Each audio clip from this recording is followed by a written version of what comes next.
வணக்கம். மாலை முரசு செய்திகளை விரிவாக பார்ப்பதற்கு முன் தலைப்புச் செய்திகளை பார்க்கலாம். சென்னையின் பல்வேறு பகுதிகளில் மின்சார விநியோகம் தடைப்பட்டதால் மக்கள் அவதி. மணலி துணை மின் நிலையத்தில் ஏற்பட்ட தீ விபத்தால் மின்தடை என தகவல்.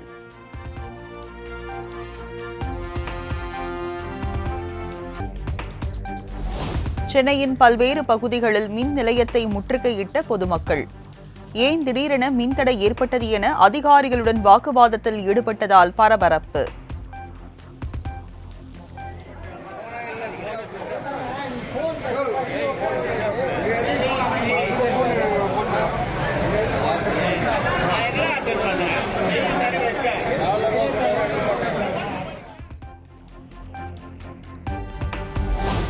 மேற்கு வங்க முதலமைச்சர் பதவியில் இருந்து ராஜினாமா செய்ய தயார் என மம்தா பானர்ஜி அறிவிப்பு.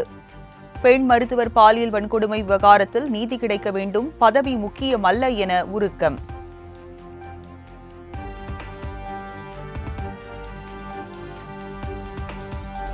பேச்சுவார்த்தை நேரலையில் ஒளிபரப்பு செய்யப்படும் வரை பேச்சுவார்த்தைக்கு ஒப்புக்கொள்ள மாட்டோம் என பயிற்சி மருத்துவர்கள் திட்டவட்டம்.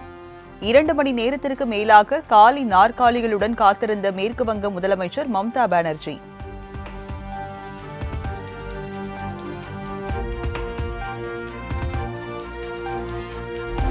கொல்கத்தா சால்ட்லேக் பகுதியில் 3வது நாளாக இரவிலும் தொடரும் பயிற்சி மருத்துவர்கள் போராட்டம். பாலியல் வன்கொடுமை வழக்கில் நீதி கிடைக்க வேண்டும் என முழக்கம்.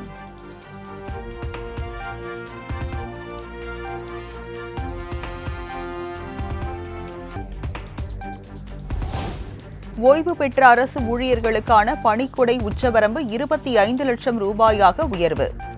அரசாணையை வெளியிட்டது தமிழ்நாடு அரசு.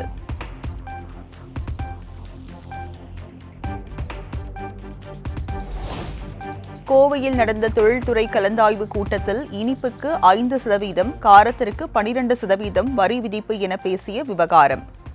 மத்திய அமைச்சர் நிர்மலா சீதாராமனை சந்தித்து மன்னிப்பு கேட்ட அன்னபூர்ணா ஹோட்டல் உரிமையாளர் சீனிவாசன்.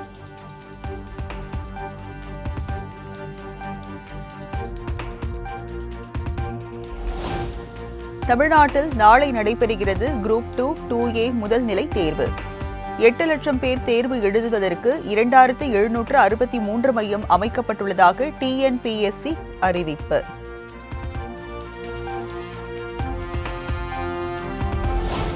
மும்மொழி கொள்கையை ஏற்காததால் கல்வி நிதியை மத்திய அரசு நிறுத்தக்கூடாது.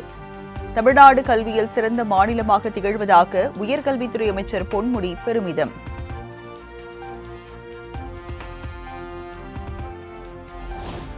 திமுகவில் உழைப்பவர்களுக்கு உரிய அங்கீகாரம் விரைவில் கிடைக்கும் என அமைச்சர் KN நேரு உறுதி. தொண்டர்களின் எண்ணங்கள் நிறைவேறும் காலம் விரைவில் வரும் எனவும் பேச்சு.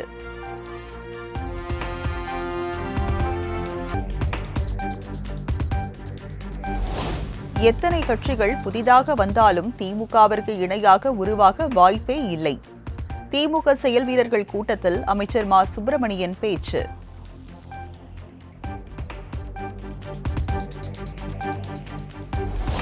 தமிழ்நாட்டில் சாதிவாரி கணக்கெடுப்பை நடத்த வேண்டும் என சீமான் வலியுறுத்தல்.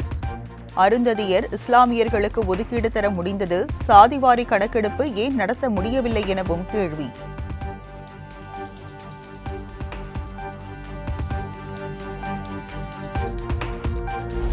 பாஜக தேசிய செயற்குழு உறுப்பினர் மைத்ரேயன் மீண்டும் அதிமுகவில் இணைந்தார். எடப்பாடி பழனிசாமியை நேரில் சந்தித்து தன்னை அதிமுகவில் இணைத்துக் கொண்டார் மைத்ரேயன்.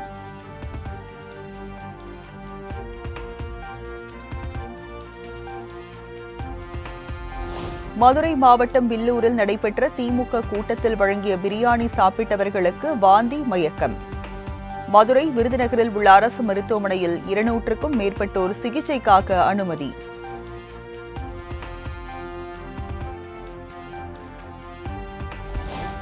தொடர் விடுமுறை மற்றும் மிலாடி நபி பண்டிகையொட்டி கிளாம்பாக்கம், கோயம்பேட்டில் இருந்து சிறப்பு பேருந்துகள் இன்று முதல் இயக்கம். 1145 பேருந்துகள் இயக்கப்பட உள்ளதாக போக்குவரத்து துறை அறிவிப்பு.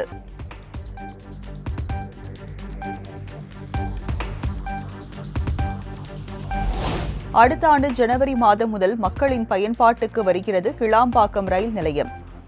கட்டுமான பணிகள் மிக தீவிரமாக நடைபெற்று வருவதாக தெற்கு ரயில்வே தகவல்.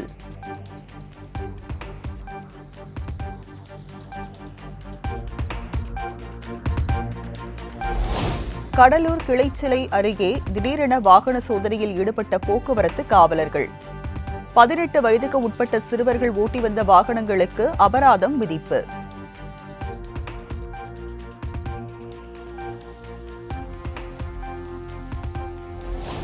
எட்டு அம்ச கோரிக்கைகளை வலியுறுத்தி போராட்டத்தில் ஈடுபட்டுள்ள சாம்சங் நிறுவன ஊழியர்கள்.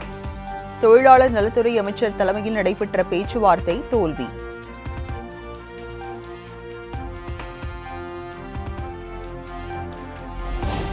தென்காசி மாவட்டம் வடகரை மெக்கரை பகுதியில் விளைநிலங்களை சேதப்படுத்தி வந்த காட்டு யானைகள்.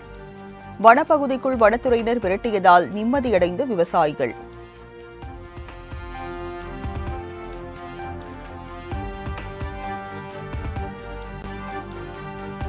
குற்றாலம் மெயின் அருவியில் சுற்றுலா பயணிகள் குளித்துக் கொண்டிருந்த போது விழுந்த கொடிய விஷமுடைய பாம்பு. அலறி அடித்துக் கொண்டு சுற்றுலா பயணிகள் ஓடியதால் பரபரப்பு.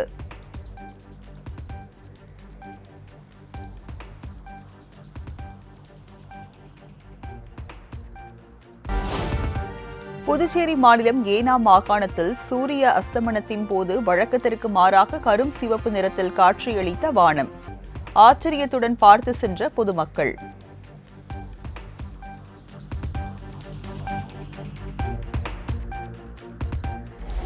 சங்கரன் கோவில் அருகே கரிவலம் வந்தநல்லூர் பால்வண்ணநாத சுவாமி கோயிலில் நடந்த ஆவடி தபசு விழா. ஏராளமான பக்தர்கள் கலந்து கொண்டு வழிபாடு.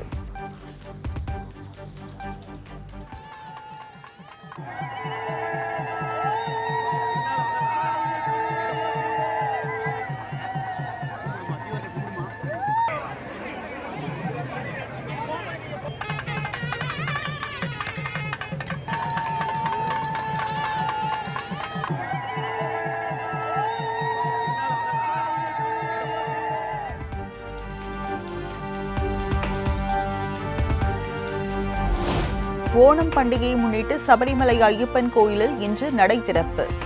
ஆன்லைன் மூலம் முன்பதிவு செய்த பக்தர்கள் மட்டுமே தரிசனத்திற்கு அனுமதிக்கப்படுவார்கள் என்று தேவசம் போர்டு தகவல்.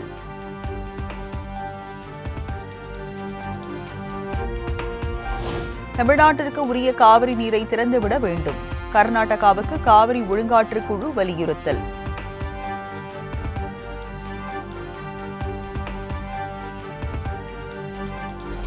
மார்க்சிஸ்ட் கம்யூனிஸ்ட் கட்சியின் பொதுச் செயலாளர் சீதாராம் யெச்சூரி உடல்நலக்குறைவால் காலமானார்.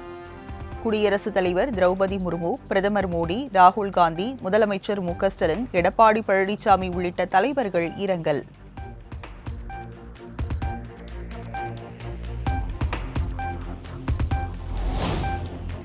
பாராலிம்பிக் போட்டியில் தங்கப்பதக்கம் வென்ற நவ்தீப் சிங் பரிசளித்த தொப்பி. தரையில் அமர்ந்து பெற்றுக்கொண்ட பிரதமர் மோடி. पहनाना चाहोगे तो मैं यहाँ बैठता हूँ, तुम पहनाओ।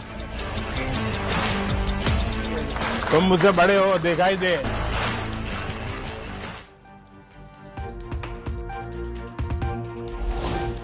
கேரள உயர்நீதிமன்ற உத்தரவை தொடர்ந்து ஹேமா கமிட்டி அறிக்கை விசாரணை குழுவிடம் ஒப்படைப்பு. முக்கிய நடிகர்கள் உட்பட யார் யார் இந்த வழக்கில் சிக்குவார்கள் என்ற விவரம் விரைவில் வெளிவரும் என எதிர்பார்ப்பு.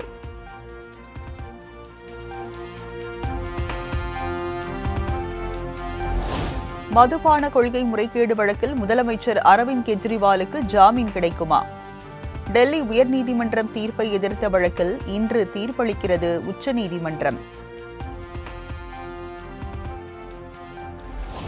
ஹரியானா மாநிலம் ஹிசார் தொகுதியில் கோடீஸ்வரர் பெண்கள் பட்டியலில் முதலிடத்தில் உள்ள சாவித்ரி ஜிண்டால் சுயேட்சையாக போட்டி. பாஜகவில் போட்டியிட வாய்ப்பு வழங்காததால் தனித்து போட்டியிட முடிவு.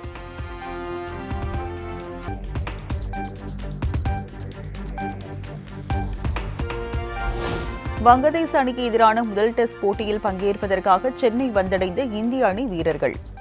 இன்று வீரர்கள் சேப்பாக்கம் மைதானத்தில் பயிற்சியில் ஈடுபடுவார்கள் என தகவல்.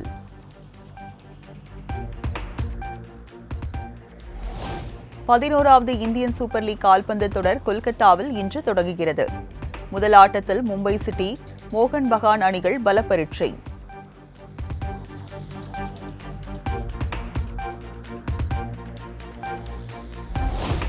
சென்னையில் நடைபெற்று வரும் தெற்காசிய ஜூனியர் தடகள சாம்பியன்ஷிப் தொடர்.